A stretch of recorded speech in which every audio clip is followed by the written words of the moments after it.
Welcome to the next episode, everybody. Take a look what we got today.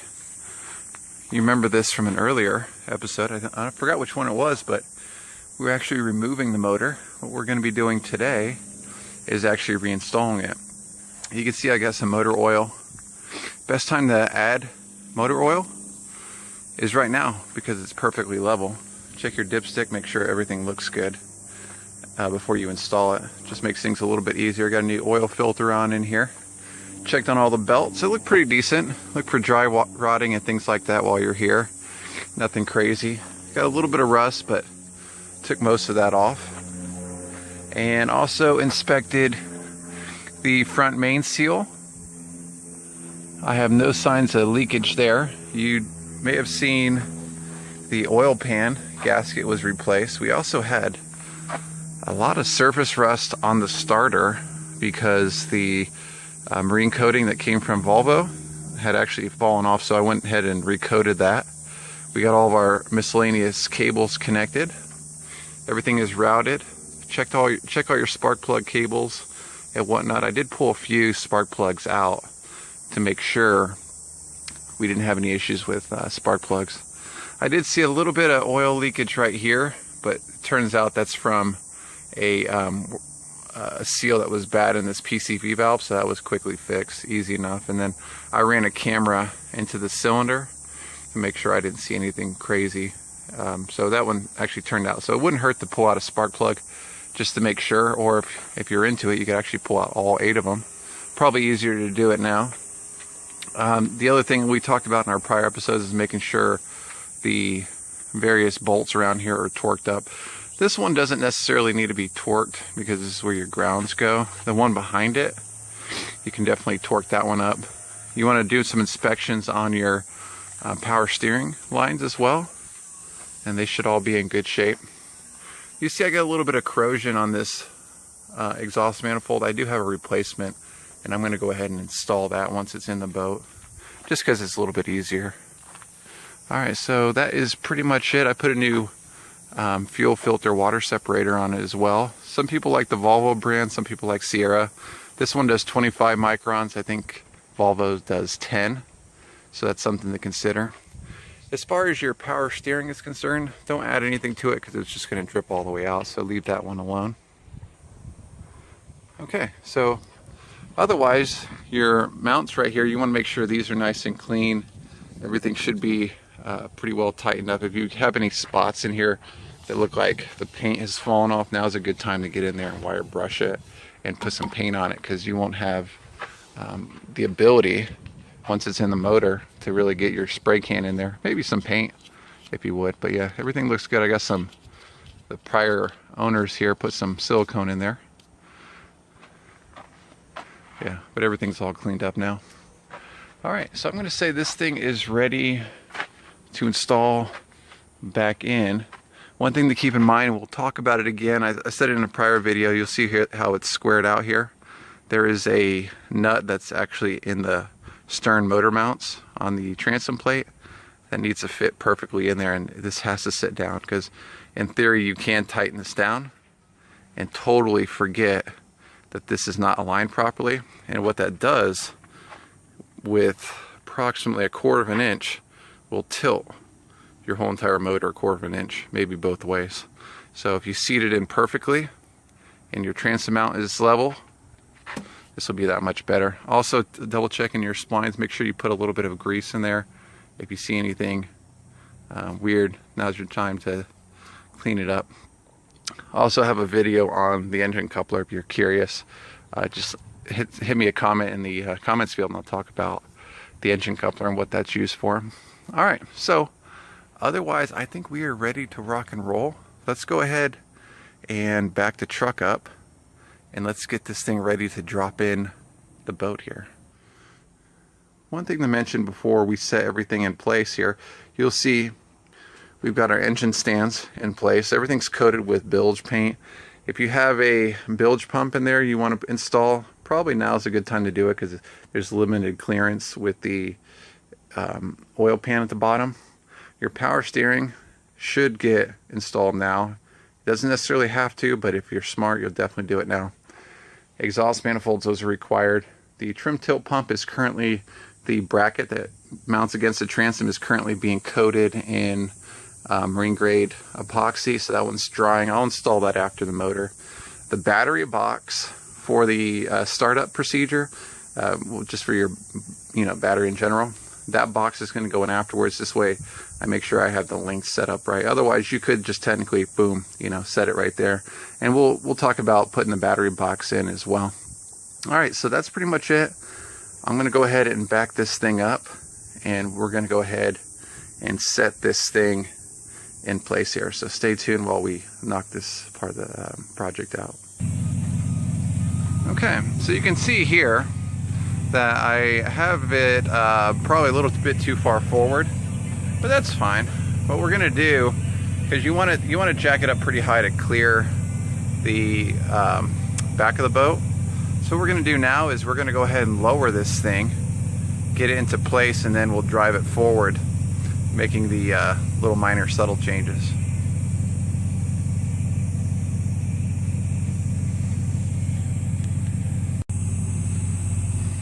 Okay, looks pretty straight from what I can see.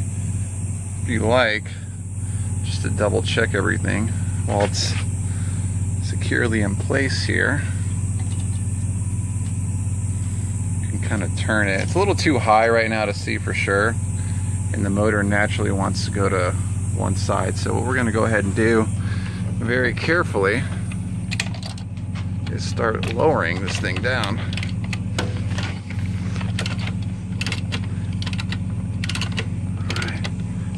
Here, kind of a slow process, but we're getting there. All right. Yeah, motor looks pretty good, especially for being in a boat covered up since 1994. I'm sure they used it, of course, but still. If you ever see some of the automotive engines from '94, they definitely don't last as long. But I think part of that too is the manufacturers like Ford and Chevy, they don't really coat the motors like they do with marine applications, so it probably helps with cutting down on rust and whatnot too. Okay, so eventually here, as we made it probably about 2 feet, we're likely going to have to swing this around a little bit. It's good to have a spotter back here too, if you have one, who can tell you, move forward, move backwards, things like that. This way you're not damaging anything. Okay. We are getting a little bit closer. It looks like we need to move it forward roughly maybe like 4 feet or so. Let's take a look. Whew! Tell you what, that Kevlar is nice, especially in the sunlight. I don't know if you all can see that, but talk about a one-of-a-kind build. I tell you what, I hope you guys like that. The whole Kevlar thing was definitely for you. I could have done this with 1708. Probably would have been a lot cheaper, but I know I had some people asking me about installing this thing with Kevlar, so I said, sure, why not? I'll test it out for you all. Okay, yeah, so it looks pretty level here. All right, so what I'm going to go ahead and do is lower it down just a little bit more. Kind of makes it a little bit easier for me. Okay, we're about a foot off. Give it just a little bit more right there. All right, I like that. What do you all think? I hope you like it. Anyway, all right, let's go ahead and pull the truck forward. I don't know, roughly what, 4 feet we said? And we'll get this thing in place, start lowering it down some more. It's not that hard, so just take your time. I tell you, the trick is, it's all about having a nice hoist. If you hadn't stayed with me from my prior episodes here, These are 6x6s on each side. And there's a long 6x6 on top. So I forgot how much it was for all that. I think I covered it. And then this little come along. This is a 1 ton come along. Probably did this whole thing, I don't know, maybe what, 100, 200 bucks versus using a cherry picker. I know some people use the cherry pickers and whew, I'll tell you what. I guess if you had to, sure, why not? But this route, cheap. And I guess technically too, you could always get rid of those afterwards, or maybe sell them to someone who wants a 6x6 times 3. So anyway, let's go ahead and pull the motor forward a little bit and see how this goes. All right, we're back in the boat here. Take a look. That one lined up perfect. A little far forward, but that's okay. We kind of left some room for error. This one over here is not exactly center, but 90% of it is on the pedestal, with just a little bit sticking over. That's well within tolerance. I knew that going into it. Originally, this thing was actually really far over, and I scooted it over like 1/4 of an inch. In reality, I probably should have moved it over maybe about another inch to get it perfect, but the lag bolts will definitely sink in there. You won't have any issues, but just something for the future. As you're doing your project, just try to allow maybe a little bit more and you'll be in good shape. Okay, anyway, you can see I've tightened that one down. We'll zoom down a little bit. Notice how you don't see any gap there. There's no square sticking out. So that's all the way down as much as it'll need to be. That's good. Same thing on the other side as well. Okay, what I like to do first is I like to set the torque on the rear engine mounts first. And then they're on rubber, so obviously they'll pivot up and down just fine. I don't like to make adjustments afterwards on those because I think it throws off the alignment up front here. So what we're going to do is let's go ahead and torque those down, 28 to 30 foot-pounds of torque, and then we'll put in our lag bolts up front and then work on this piece. Okay, so what we're going to do now is sink in the lag bolts. We already went and tightened those back there to 35 to 40 foot-pounds. What we're going to do now is sink some lag bolts in here. Take a look here. This is what we had originally. Definitely rusted and definitely not stainless. You can find these are 1/2 inch stainless bolts. Magnet sticks to this, magnet will not stick to that. Here's your 2 washers. Since they're 1/2 inch, we're going to drill it out with 3/8 and then follow it up with some PL Marine to lock it in place. It also is going to allow where water doesn't get into the hole like it did here.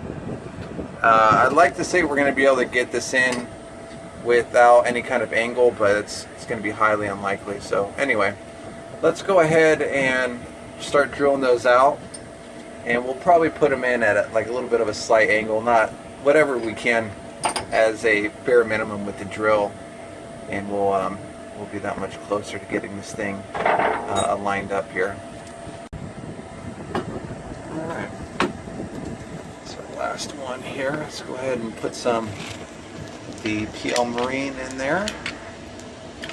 See before it starts coming back out, just like that. And put in our new 1/2 inch. Get it all over the glove. I know what you're thinking, like, wow, it's going to get all over everything. More likely, it's kind of luck I got. Alright. Now let's go ahead and tighten this all the way down. Okay. You can see some of the marine adhesive coming out. You got it tightened up pretty darn good. Alright, so that is going to conclude the lag bolt installation. Like I said, these are tightened down, and also we've got our rear mounts in the back tightened down as well. These over here are done, secured as much as they're going to go, and overall it looks pretty good. Let's go ahead and see how lucky we are in terms of engine alignment, because I'm going to tell you right now, you in your situation, you may not be as lucky as I am. And if you're not, you're going to have to do a little bit extra work to get this engine aligned. So let's go ahead and put the alignment tool in the back, and let's see what's in store for us here. All right, everybody, take a look at this. And this is your gold standard. If you can move this around with 2 fingers, you are doing absolutely perfect. And I'm going to tell you right now, this never happens. This is 100% luck that I was able to get this thing all the way in the first time with 0 effort. If you can do 2 fingers, you're good. You're not going to get this lucky, I guarantee you. No one does. I don't know why I'm lucky, but I am on this one. There is a video to show you how to get your engine alignment set up properly. For that how-to, let me know, and I'll show you how that procedure is in detail. Like I said, I do have a video that kind of goes over that. Anyway, let me show you one quick tip here real fast.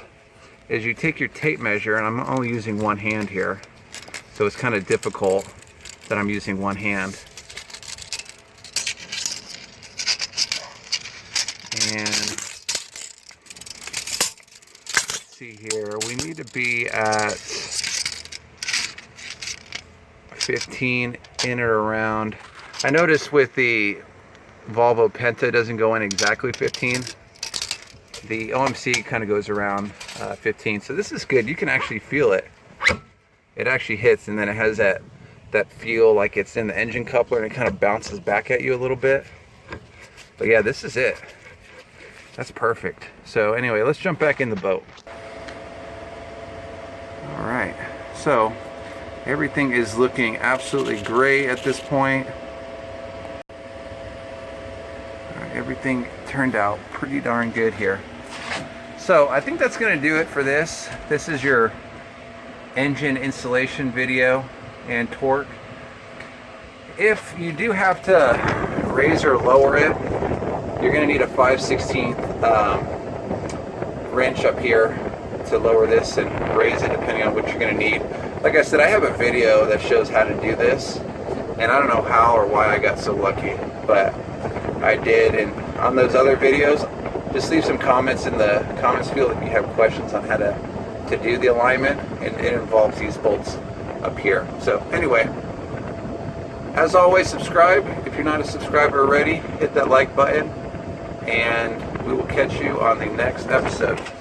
Have a good one, everybody.